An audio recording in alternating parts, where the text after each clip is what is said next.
With that, let's move on here. Let's finally start off our first season.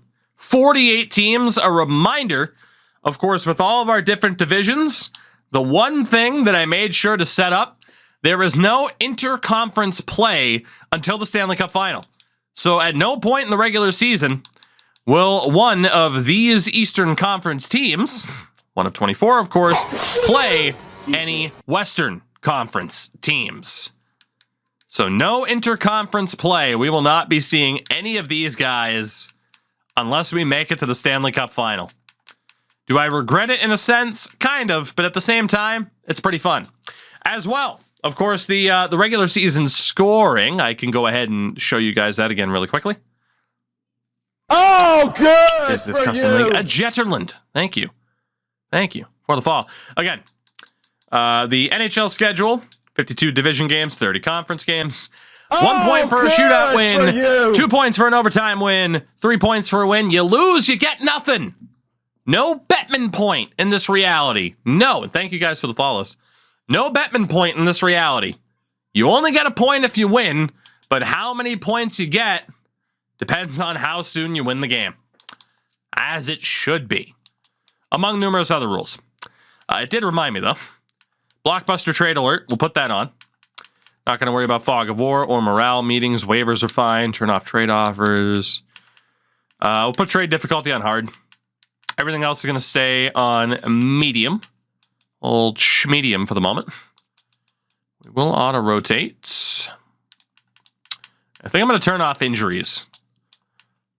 I'm going to turn off injuries for season number 1. We are going to turn off injuries for season 1. Just that we can make some decent little progress here. So let's do it. Check the goalie values in player search. Again, it's going to be the same. It is going to be the same. Like, it's not overly affected, if at all, by the fact that there's 48 teams in the league. But what will affect values is just, again, what a player's overall is and stuff like that. See, I mean, there's no, like, crazy example of, like, oh, Markstrom's all of a sudden worth a ton. Like, to be honest, I have no idea why there's such a gulf in value between, you know, these teams, there are these two, and then, like, Hellebuck or Markstrom or Saros. But, yeah, Vasilevsky is by far and away the number one. So, oh, Cookie, for sure. The point change desperately needs to happen, IRL. Desperately. So let's do this. Let's get to simming a little bit. We are going to hope that we are absolutely terrible. We will be seeing a lot of Boston, Montreal, Halifax. There are a lot of inter-division games this season without us traveling out to the West. Because, honestly, in this reality, would Eastern Conference teams play Western Conference teams that much if there's 48 teams? I don't think so. I don't think they would. I think they'd cut back on travel. I can't believe we won 3 games already, given the veterans we have on the club. But it's where we're at. And again, the big thing here, the most interesting thing, will be the draft. With, you know, with the quality set to medium. Good how quickly, Cookies, thank you for the follow. How quickly will, like, by the end of the first round, are you going to see, like, medium bottom 6s, right? That's the question. That is the question. Madman, it is the fantasy draft, yes. It is indeed. It is indeed. So, medium class seems low. We're going to find out. It is worth the experimentation. These players might still be useful in a 48 team league. Also true. Also true. That could add to the value of certain players in the draft. Because obviously, 48 teams, the quality of talent, like a team's overall rating, should be lower across the board. How many teams make the playoffs? Still 16. 8 from each conference. You can expand the amount of playoff teams if you want to. I elected not to do that. Will the Leafs ever get to the second round? I don't know. I mean, I can say for this team, probably not anytime soon. Probably not anytime soon with how we elected to go about things. And Quebec right now is crushing it. Quebec is absolutely crushing it. So January 1st is when we'll stop and look at the standings, or not. Skipped ahead to the 3rd. That's fine. Absolutely fine. So Jack Hughes is our leading scorer. Oof. Oof. Goodness, goodness, goodness. So 18, 16, and 5. The Quebec City gift of God. Rocking 75 points. Rocking 75 points at this stage. So again, you see the numbers, obviously. It's not based off of where they stand in the division, but it is based on where they are in the conference. So the Eastern Conference, top 8 teams make the playoffs. Season ends today. And these would be the 8 teams that are in the playoffs, including Memphis, Indianapolis. So a couple of those expansion teams looking good. We are not. We are in 17th. Again, 24 team conferences. It's just an absolute slugfest. It's an absolute slugfest. It's a beautiful thing. Oh shit, we should take a look at the stats from around the league here. So for us, I mean, again, it's Hughes and his band of merry men. I mean, my God, Wayne Simmons and Josh Anderson are tied for the goal scoring lead, which is brutal. Phil Myers is our leading point getter. Oh my God. How is Jamie Drysdale being outscored by Phil Myers? How is that possible? We'll deal with it. And then Ottinger has a 919. Grubauer, predictably, has been trash. Love to see it. Let's see. So Artemi Panarin is leading the way for scorers. Draisaitl, Marchand. Honestly, medium scoring is looking okay. It is looking okay. I mean, again, likely due to the diminished quality from around the league. I already know what people are asking. Where's McDavid? I don't know. I haven't looked. And the answer is pretty far down there, unless I missed him. Did I miss McDavid, or is he actually this far down? We'll never know. We'll never know. See, top goal scorer Tarasenko with 27, leading the way as of January 1st. Not bad. The assist king, for the record, is Blake Wheeler. Blake Wheeler, still elite. Defensive leaders, Carlson, Adam Fox, Victor Hedman's up there. I mean, the point scoring, I wouldn't say is like horrifically unrealistic. John Marino having 11 goals, now that is pretty damn unrealistic. My God. Okay. Sure thing. And then goalie-wise, the winningest is Flower out in Indianapolis. The shutout leader right now with 5, Ranta, Sorokin, and Andrei Vasilevsky out in San Antonio. And the rookie race, David Gustafson for the Atlanta Tuskers. Ken Johnson, Alex Carrier for Baltimore. Alex Carrier.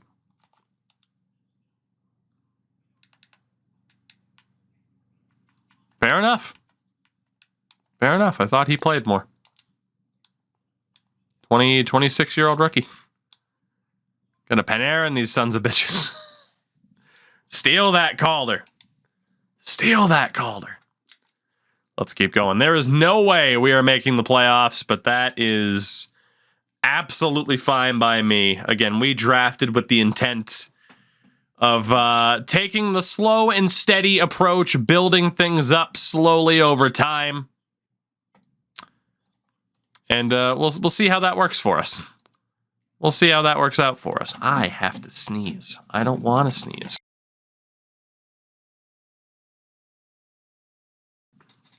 I sneeze.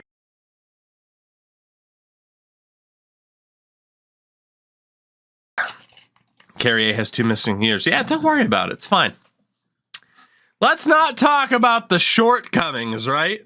How can you type "I am back" as your first message? That doesn't make sense. Cody, thank you. Oh my God, my eyes are watering from that sneeze. Woo! Woo! goodness. Is there a way to set up relegation leagues? Not that I saw. How many teams are in this? 48. 48. Let's go to the trade deadline. Let's go to the trade deadline. Oh my God, my eyes. I hate this. Thought it was supposed to be in the spring that gets to be allergy season. Good Lord, I'm dying here. I'm absolutely dying. What the hell? What the hell? Switch over to this screen really quickly while this continues to sim out up to the deadline. We are terrible. Absolutely terrible. My God. Yeah, as much as Pro Row would be great, I don't believe there was a way to properly set that up, unfortunately.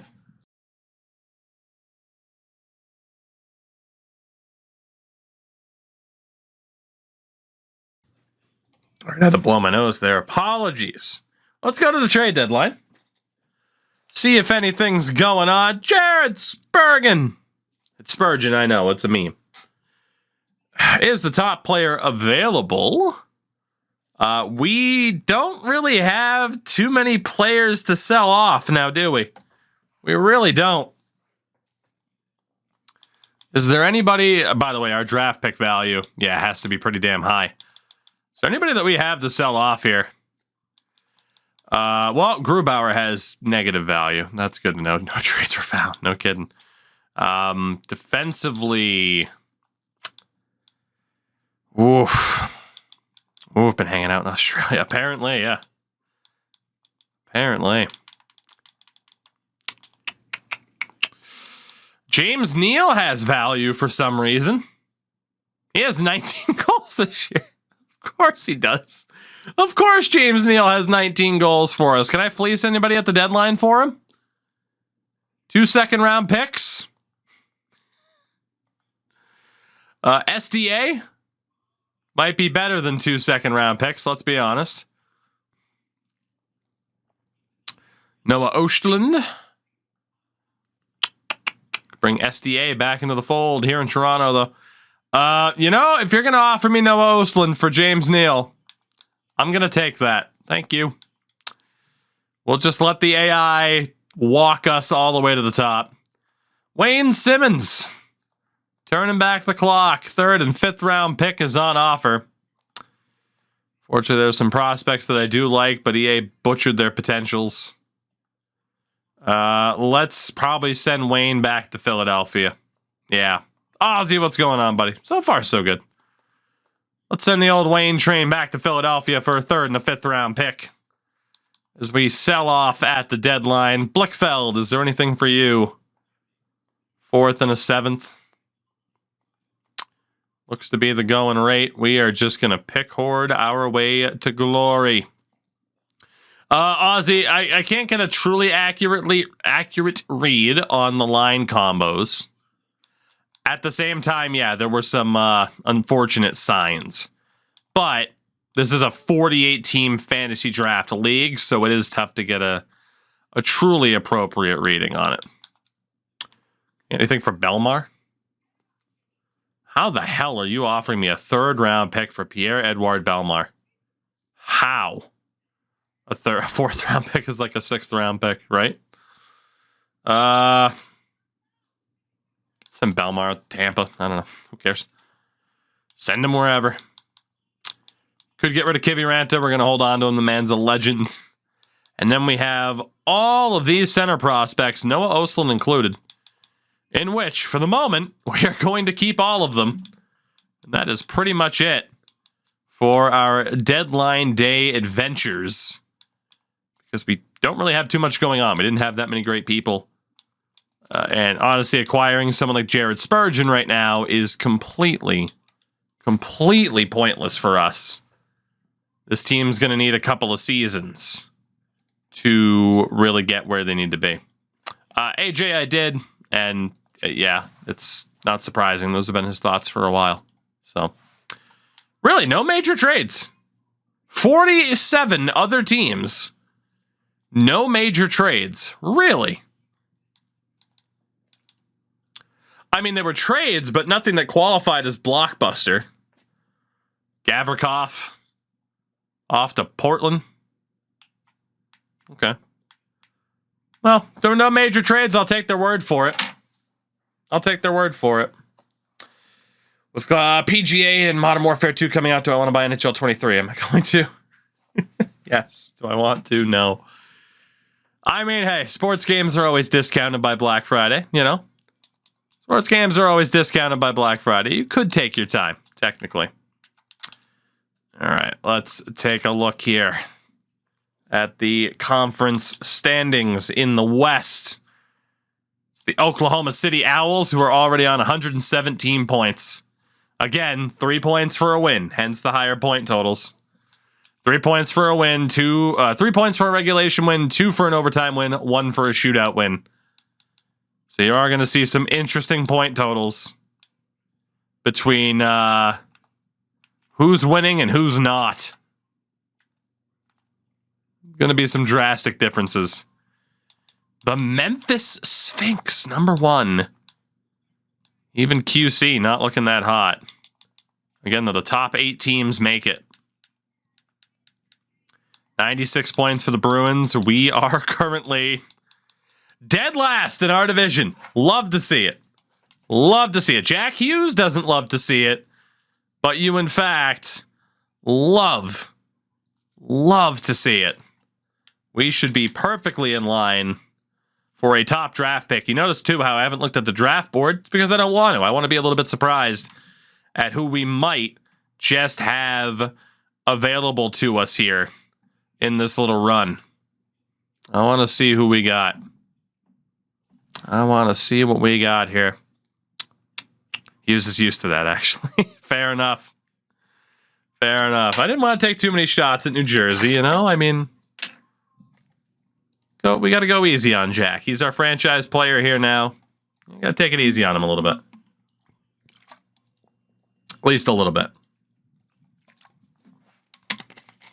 And before Bedard busts in this, please no. All right, so with that, one more day to sim. Oh, good. Everyone's on 82. Cody Bradbury, thank you for the follow. Appreciate you. Welcome. So let's see how this season went. So out of the Northeast Division, only the Bruins and the Quebec City Don de Dieu.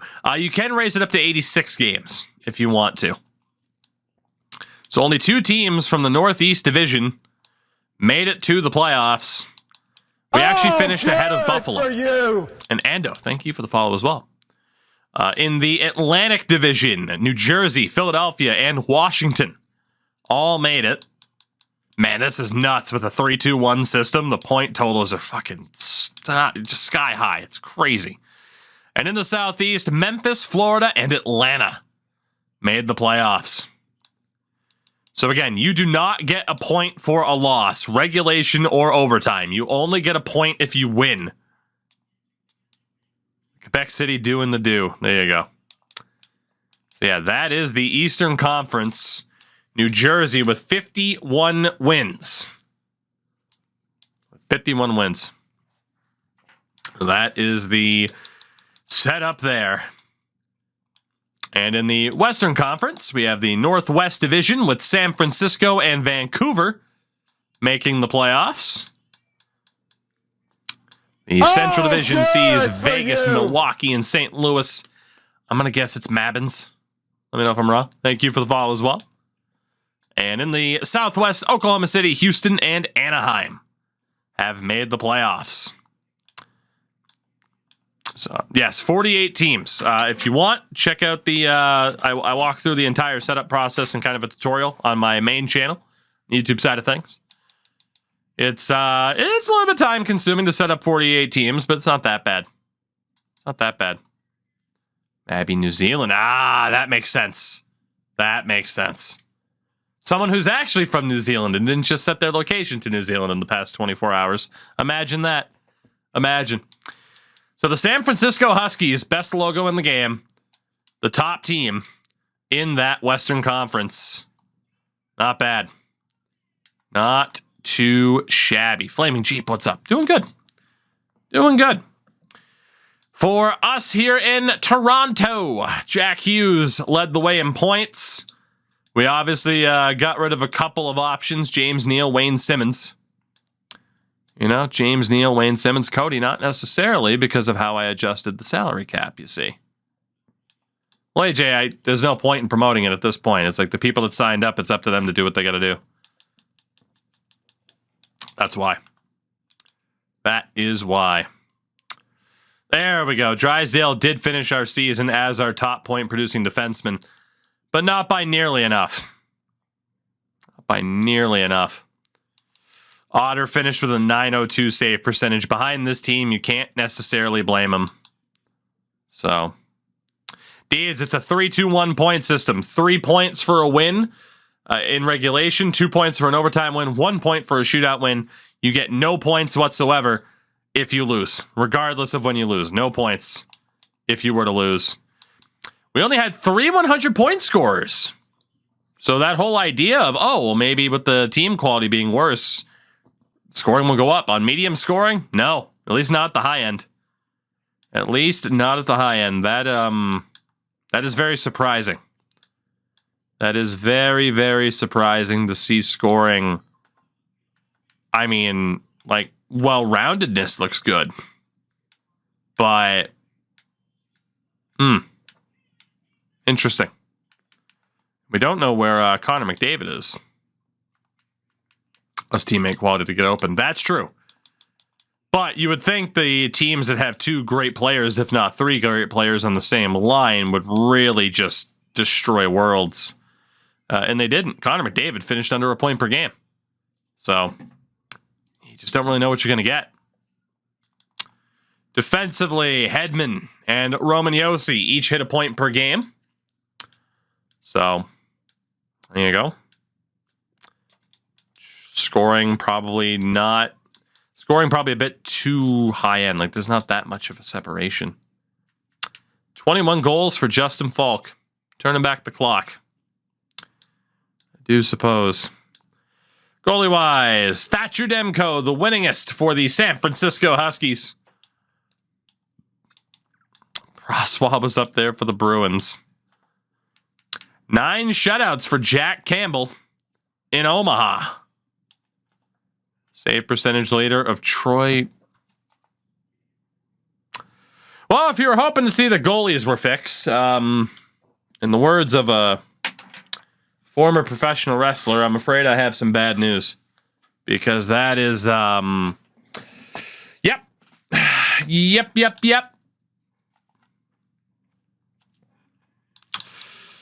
Right.